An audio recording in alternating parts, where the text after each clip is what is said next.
কাইরা নিমু।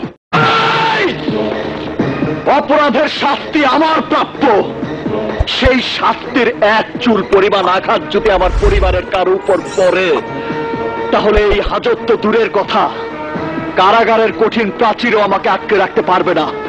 লক্ষ্মীগড়ের মতো লোহার বাসুর পানায় তুই বাঁচতে পারবি না। চুপ! কুত্তা পেটা করার পরেও কুত্তার মতো খেউ খেউ করছিস।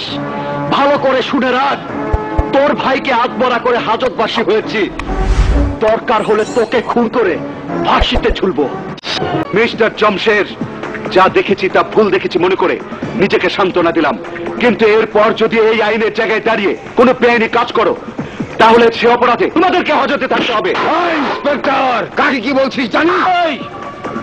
জানি তোমরা মির্জানগরের মাথা, কিন্তু আইন ওই মাথাকেও চাটা দিয়ে ধরতে পারে, তা তোমরা ভুলে গেলে ভুল করবে।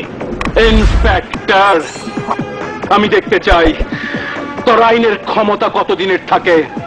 এই দুর্জয়, একটা কথা মনে রাখবি, আমগো জামান যদি পয়সা যায় তাইলে তুই বাঁচবি, আর তা না হইলে তরে সহ তোর মা বাপ বোন রে জমের ঘরে পাঠায় দমকাইয়া নিমু।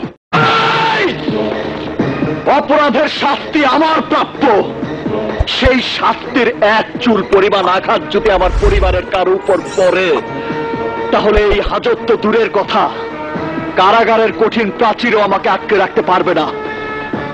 তোদের আজরাইল হয়ে সামনে এসে দাঁড়াবো, এক এক করে তোদের সবার জীবন কেড়ে নেব।